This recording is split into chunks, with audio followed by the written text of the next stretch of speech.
Assalamualaikum warahmatullahi wabarakatuh. Kembali lagi bersama saya Kurnia Hayati, mahasiswa Tadris Kimia IAIN Batu Sangkar semester 1. Pada video kali ini saya akan menjelaskan materi tentang struktur atom.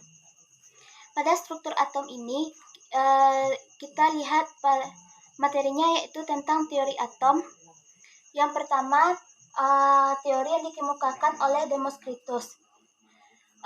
Menurut Demoskritus, pada hakikatnya semua zat kimia yang dibentuk oleh partikel terkecil itu disebut dengan atom. Pada tahun 400 sebelum Masehi, Demoskritus menyatakan pendapatnya yaitu tentang materi yang tersusun oleh partikel terkecil itu disebut dengan atom, yang dapat disebut dengan yang pertama A itu tidak dibagi, dan yang B itu tolmos atau dibagi. Namun pernyataan ini tidak dapat dibuktikan karena tidak ada uji cobanya. Dan yang kedua yaitu John Dalton. Teori atom John Dalton ini atomnya berbentuk bulat atau bulat kosong. Pada John Dalton ini teori atomnya yaitu tidak dapat dibagi, diciptakan, serta dihancurkan. Serta pada teori John Dalton ini teori atomnya itu berbentuk bulat pejal. John Dalton ini memiliki teori John Dalton ini terdapat kelemahan dan kelebihannya, yaitu pada kelebihannya dapat menjelaskan hukum kombinasi kimia, dan Dalton merupakan orang yang pertama yang dapat menerapkan partikel dari suatu unsur dan atom dari molekul atom senyawa. Namun, kekurangannya yaitu gagal menjelaskan adanya elektron. Yang kedua, perbedaan sifat orang, grafik, bagian yang tidak mampu dijelaskan karena ketiganya terdiri atas atom yang sama atau karbon. Dan yang ketiga yaitu atom bukan merupakan materi terkecil, tetapi ada juga neutron, elektron, dan proton. Yang ketiga yaitu teori atom menurut Thomson. Menurut Thomson ini teori atomnya yaitu terbagi pada bagian dalam yaitu bermuatan positif dan pada bagian luarnya bermuatan negatif. Pada teori atom Thomson ini, dengan adanya elektron yang mengelilingi yang bermuatan positif dan negatif yang mempunyai besar yang sama. Teori atom Thomson ini juga disebut dengan teori atom roti kismis. Teori Thomson ini juga memiliki kekurangan dan kelebihan, yang dimana kelebihannya itu dapat menerapkan adanya partikel yang lebih kecil daripada atom yang disebut dengan subatom, dan dapat menurunkan sifat listrik. Yang kekurangannya yaitu tidak dapat menjelaskan bahwa inti atom dan hasil percobaan sinar alfa pada lapisan logam emas tipis bahwa sebagian partikel alfa dapat diteruskan, dibelokkan, dipantulkan yang dikemukakan oleh Rutherford. Yang keempat yaitu teori atom menurut Rutherford. Pada teori atom menurut Rutherford ini, atomnya yaitu terdiri atas inti atom yang bermuatan positif. Teori ini sebagian merupakan permukaan kosong atau hampa, yang merupakan pusat massa yang memiliki inti atom yang bermuatan positif, yang merupakan pusat massa atom, yang kemudian elektron yang bergerak mengelilinginya dengan kecepatan yang tinggi. Pada teori Rutherford ini juga mempunyai kelebihan dan kekurangan. Yang pertama dapat kita lihat bahwa teori ini mudah dipahami dan menjelaskan struktur atom yang rumit, dan dapat menjelaskan lintasan yang mengelilingi atom atau yang mengelilingi inti atom. Dan yang kedua, dapat menjelaskan dapat menjelaskan gerak elektron yang mengelilingi. Kekurangannya yaitu elektron yang bergerak mengelilingi inti memancarkan gelombang elektronik magnetik. Akibatnya elektron melebihi energi. Yang kelima yaitu teori atom network. Teori atom network ini atom terdiri atas kulit atau subkulit yang untuk tempat perpindahan elektron, dan atom berbentuk suatu orbit di mana atom merupakan bermuatan positif yang dikelilingi oleh elektron. Pada teori atom network ini mempunyai kelemahan dan kelebihan, yang dimana hanya mampu menjelaskan spektur dan hidrogen, tetapi tidak mampu menjelaskan spektrum atom yang lebih jelas atau yang lebih kompleks. Kelemahannya yaitu orbit atom elektron memiliki inti atom bukan berbentuk bulat, melainkan berbentuk elips. Yang kelima yaitu teori atom menurut mekanika kuantum. Teori atom mekanika kuantum ini juga terdapat dua, yaitu menurut de Broglie dan menurut Bohr. Pergerakan pada teori ini yaitu pergerakan lintas atom tidak bergerak pada lintasan tertentu, melainkan bergerak pada gelombang atau berbentuk gelombang. Perbedaan nilai atom ini yaitu dengan gelombang, yaitu di mana menurut Bohr itu teori ini bergerak melalui titik-titik atau garis putus-putus seperti ini.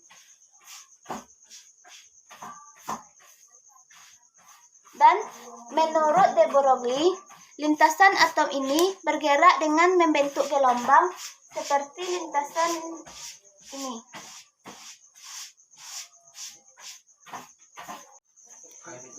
Yang kedua yaitu partikel penyusun atom. Partikel penyusun atom ini terbagi atas tiga, yaitu elektron, proton, dan neutron. Yang pertama kita lihat elektron. Elektron ini yaitu muatan tabung kaca yang kedua ujungnya diikat seperti logam sebagai atmoda, dan dalam tabung ini divakum dan dihubungkan tabung tersebut ke arah yang sama, dan ternyata pada tabung yang dihubungkan itu terdapat sinar yang atau menimbulkan sinar yang pada kutub negatif yang disebut dengan katoda, dan pada yang arah sinarnya bergerak ke arah kutub positif yang disebut dengan atmoda. Sinar tersebut disebut dengan atmoda. Dapat kita lihat yaitu gambarnya seperti ini. Yang di tengahnya ada garis yaitu batang yang bermuatan negatif disebut dengan katoda, dan bermuatan positif disebut anoda. Pada sinar katoda ini, sinar tersebut masih dapat bergerak lurus dan dapat memutar balik-balik kecil yang di antara dua elektron. Hal ini berarti katoda mempunyai energi yang bersifat sebagai materi. Massa partikel yaitu E per N sama dengan min 176 dikali 10 pangkat min 18 C 9 pangkat min 1. Dan pada tetesan minyak milikan kita ketahui bahwa muatan partikel sama dengan min 1,6 dikali 10 pangkat min 11 C, sehingga dapat disimpulkan massa sama dengan 9,11 dikali 10 pangkat min 31 kg. Kesimpulannya yaitu, setelah percobaan yang dicobakan oleh Thomson, maka dapat disimpulkan bahwa sinar katoda adalah sinar negatif yang terdapat pada semua atom partikel yang disebut dengan elektron. Yang kedua yaitu proton.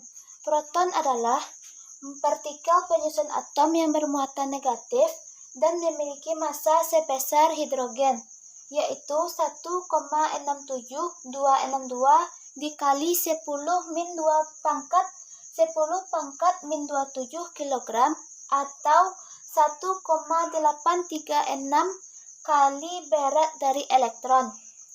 Proton berada jauh sehingga tidak dapat terganggu oleh partikel luar atom. Hal ini menyebabkan subatom yang lebih netral atau yang lebih stabil. Yang ketiga yaitu neutron. Neutron adalah subpartikel atom yang tidak memiliki muatan atau bersifat netral. Hanya atom hidrogen yang memiliki atom. Neutron ini memiliki massa yang lebih berat, yaitu 1,67493 dikali 10 pangkat min 27 kg. Inti atom ini sama besarnya dengan proton. Suatu jenis atom tertentu disebut dengan nuklide, yaitu dituliskan dengan AZN XN dengan keterangan X sama dengan nuklide yang menunjukkan jenis inti atom tertentu. Z yaitu nomor atom yang menyatakan jumlah proton dalam inti atom. N sama dengan nomor neutron yang menunjukkan jumlah neutron. Yang umumnya nomor tersebut tidak dituliskan. Yang A sama dengan nomor massa yang menunjukkan bahwa jumlah total proton dan neutron atau jumlah nukleon. A sama dengan Z ditambah N. Yang terakhir yaitu isotop, isoton, dan isobar. Isotop ini adalah di mana mempunyai unsur-unsur yang sejenis, tetapi mempunyai unsur-unsur yang sejenis dengan jumlah atom yang sama, tetapi jumlah neutron yang berbeda, yaitu nomor atom sama, tetapi nomor massanya berbeda. Contohnya kita lihat yaitu 12 6C dan 13 6C, yang dimana nomor atomnya yaitu 6 dan nomor massanya yaitu 12 dan 13. Yang kedua yaitu isoton.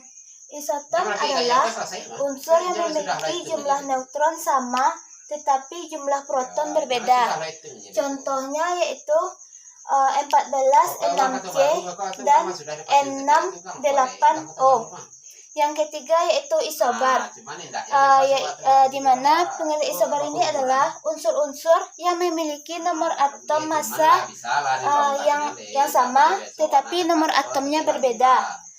Contohnya yaitu 7N dan 8O, yang dimana nomor massanya itu sama, yaitu 16 dan nomor atomnya 7 dan 8.